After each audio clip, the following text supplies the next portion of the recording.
What's up?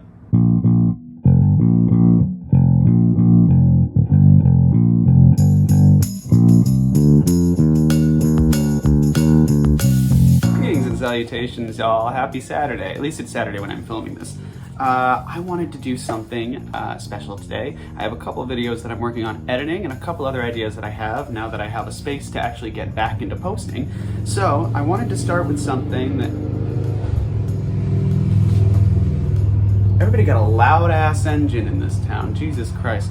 So I wanted to start with something that I actually got the idea for after watching one of Carrie Hope Fletcher's videos. She does this thing where she sets a goal for how many books she wants to read for the year, and then she kind of updates on the progress with how many she's done. I think her goal was 50 this year, and she made it up to like 55 before the year was even out. Point is, I've been doing a lot more reading than I used to, and I want to do the same thing. It's me, so it's going to be fewer than 50, but my goal is going to be 50. I am setting my goal right now for 50 books. You heard it here first, folks. I want to read 50 books today. Today. This year. Somebody bust out the Dr. Seuss. We're reading 50. So, I have been keeping careful track of all of the books that I have been reading. And so far I'm up to 11 out of the 50 that I've set as my goal. And I wanted to share with you the 11 that I've read so far because they're really fucking good and I enjoyed them. So,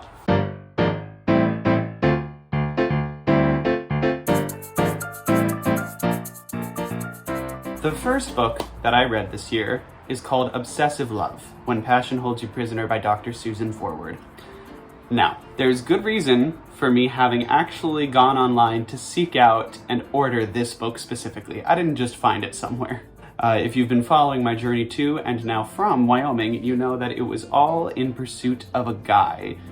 I don't recommend it, but I also don't regret it, and I'd probably do it again. So, I'm a romantic. What do you want from me? I'm not going to pretend I'm not. So, Obsessive Love by Dr. Susan Forward.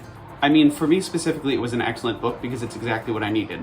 In it, she provides examples from a bunch of couples and individuals experiencing bouts of obsession when it comes to their lovers or just their unrequited crushes.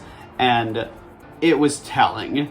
It was telling, but it was also reassuring because while I checked a lot of the criteria off of my list as far as, yeah, I'm one of them, it also put it into perspective that I didn't let it go too far. You know what I mean? Trauma aside, I handled this pretty decently.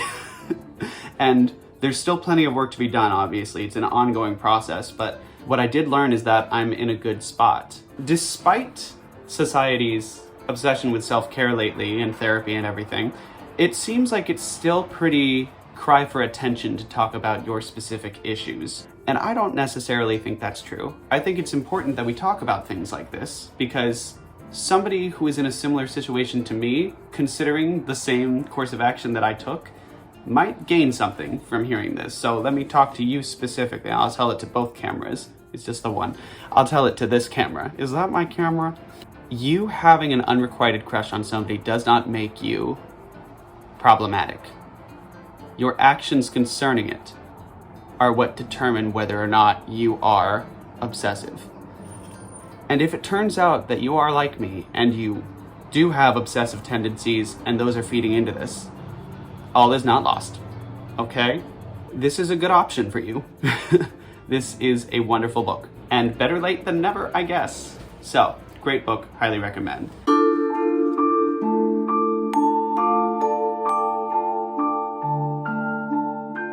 The next book I read is a series. It's 3 books that I read over the course of the last 3-4 months, something like that. It's been taking me a while to get back into reading as often as I used to, but we're getting there. This is the Bartimaeus Trilogy by Jonathan Stroud.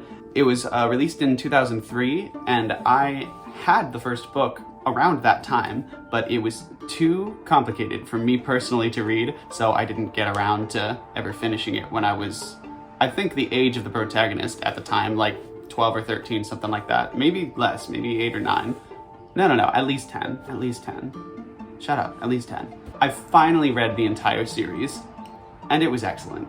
It had me guessing so often. I wasn't sure if I was going to like the main character or the outcome of the story. And you know what? After finishing all 3 books and looking at it in retrospect, it was very well done. The series follows Nathaniel, who is a magician in an alternate universe version of London, where magic is channeled by summoning various beings from this alternate reality called not alternate reality, this other dimension called the Other Place, which is just like a collective consciousness of all of these beings.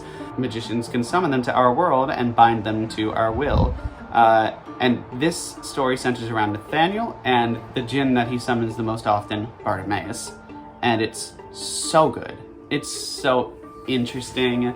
The world building is fantastic. The characters are deeply flawed, and it's fine. It's so often that you see just the best of a protagonist. I need more characters like Nathaniel, where you see them at their ugliest, and you still want to root for them. I won't spoil anything, but the end of the third book did have me fucked up a bit, so. But in the best way. In the best way. Highly recommend all 3 of those. So that brings our count up to 4 so far.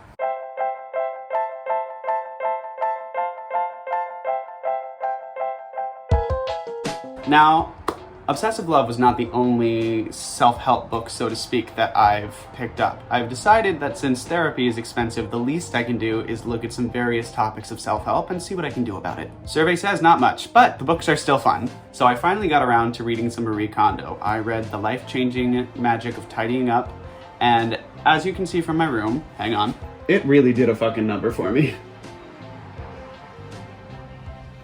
I can see my floor. Do you have any idea how long it's been since I could see my floor? I personally have always been fascinated with organization. I love keeping things neat and tidy.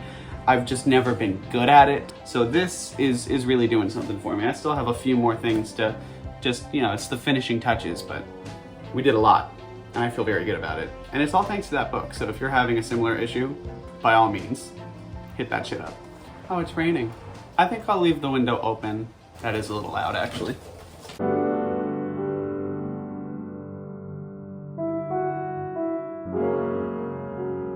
Book number 6. In keeping with my love of mythology, especially Greek mythology, I read a book called, I forgot the name of the author, hang on. There we go. Greek Gods, Human Lives by Mary Lefkowitz. Lefkowitz. This was a really interesting book. This book examined pretty much the entire popular canon of Greek mythology through the lens of, let's look at this as if it is all real. Let's take a look at everything with the intent behind it being, of course the Greeks acted this way, here's what the gods are doing and why these things are happening in this way as a result. It was super interesting. I've never seen the Greek myths told in a way that didn't focus on the main characters. This book specifically focused on the way that the gods interact with mortals, and it covers all the popular canon and myths, and then also like a bunch of shit from the plays, from everything, but in a very digestible way. Like it wasn't too much. Anyway, Mary Lefkowitz did a really good job contextualizing Greek mythology in a really interesting way. Despite being scholarly, it was not boring.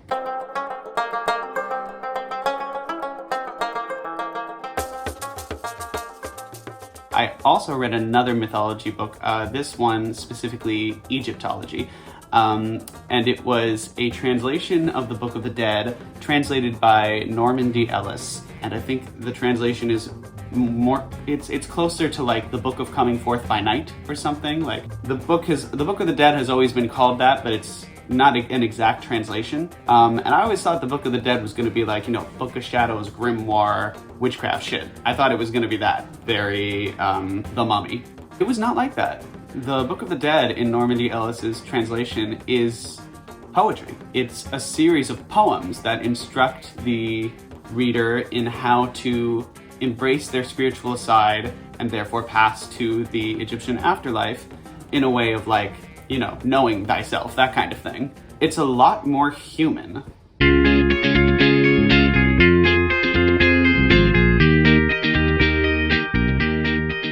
Another book of poetry I read was The Song of the Bird by Anthony Demayo. Demayo? I'm gonna say Demayo. No, I'm gonna say Demello. He's not a condiment. Unless he is, I don't know. Comment below, Anthony, if you're watching. You're not watching. So this was a book of specifically religious poetry, which I wasn't sure about, but I'm sort of examining spirituality from an objective standpoint lately because I'm a little more on the agnostic side. This book was beautiful regardless of what you believe. Anthony is a Catholic priest, I believe. I'm not sure, maybe. He's somewhere in the clergy, I don't know.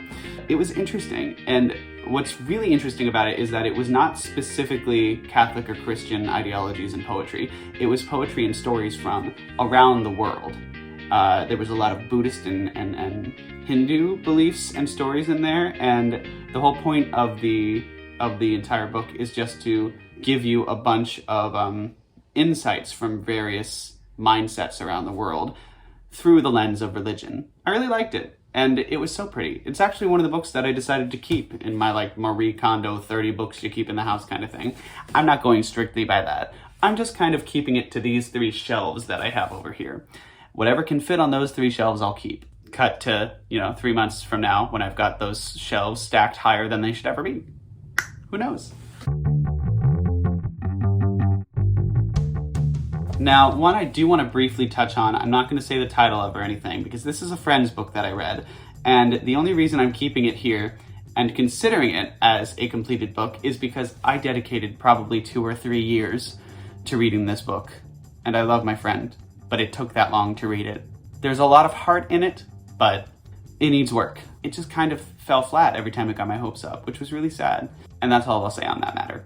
Now, there are 2 other books that I did finish that I will talk about.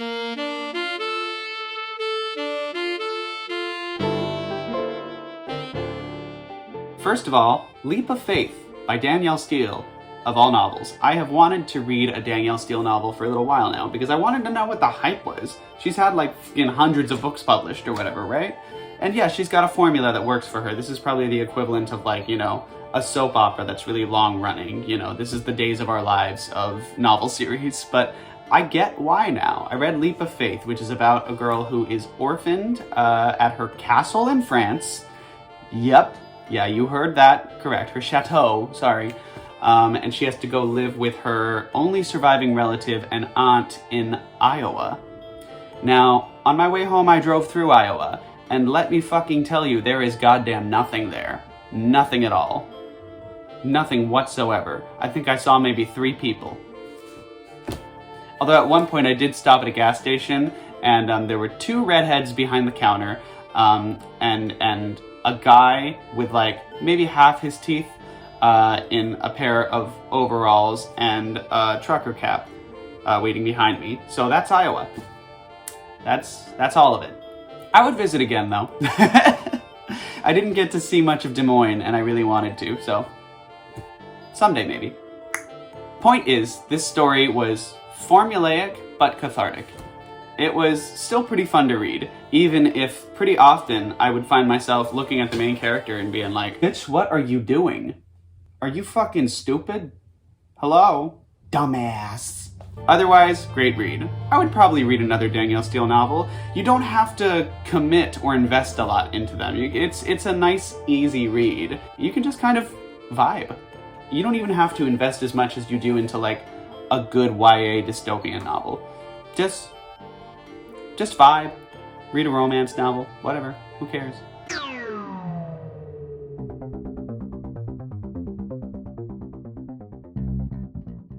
Now, on my way home from Wyoming, I did read one last book. It was a 23-hour drive that I spread over the course of 2 days because I'm a psychopath, and it shows. This book, I actually listened to 2 audiobooks, but one of them I've already read. I listened to the first Percy Jackson book, and I didn't finish the audiobook of it, so I don't really count that one. But the other audiobook that I did listen to, which was a cool, like, under 2-hour listen, it was real manageable, was All Tomorrows by C.M. Koseman. C.M. Koseman? C.M. Koseman. And what a good book. I mean, it's been around since, like, what, 2002, 2003, something like that, and it only recently gained popularity again, but it's a really good story. It examines the entirety of human existence, hypothetically spanned across trillions of years, from now forward, and it's so cool. It's really interesting. Like, I would love to have a hard copy of this book, because, like, I want it on those shelves. And if it ever gets actually, like, physically published, you better believe I'm first in line. Probably not first in line, I'm lazy, but I will be 101st in line. And so, with that, those are the 11 books of the 50 that is my goal that I've read so far in 2022. Now, granted, we're already almost, or maybe, no, we're halfway through the year. So, I don't know if I'm reaching 50, but I am going to get incrementally closer to that each year. And I'll post another update towards the end of it. And maybe sooner, I don't know, I might go book by book and review them a little more in depth. So, that's it. I really was looking forward to doing this video, and I'm not disappointed. I can't wait to start editing it. And I really hope that you enjoyed watching it. If you enjoyed it, please, share, like, subscribe, comment, whatever the fuck you feel like doing. I'm not going to tell you what to do. I'm not a cop. But know that it really helps me out. And otherwise, you can follow my TikTok or my Instagram at daisymaze.jpg, all lowercase, and Maze spelled M-A-I-Z-E like the corn, because she's corny. Or you can vibe right here with me on my YouTube, Daisy Maze the Cartoon Queen. So I have to go get ready to do a show, and then another show, and edit a bunch of stuff in between that. So thank you all for watching. I hope you enjoyed it. And until next time, yeah, it is what it is.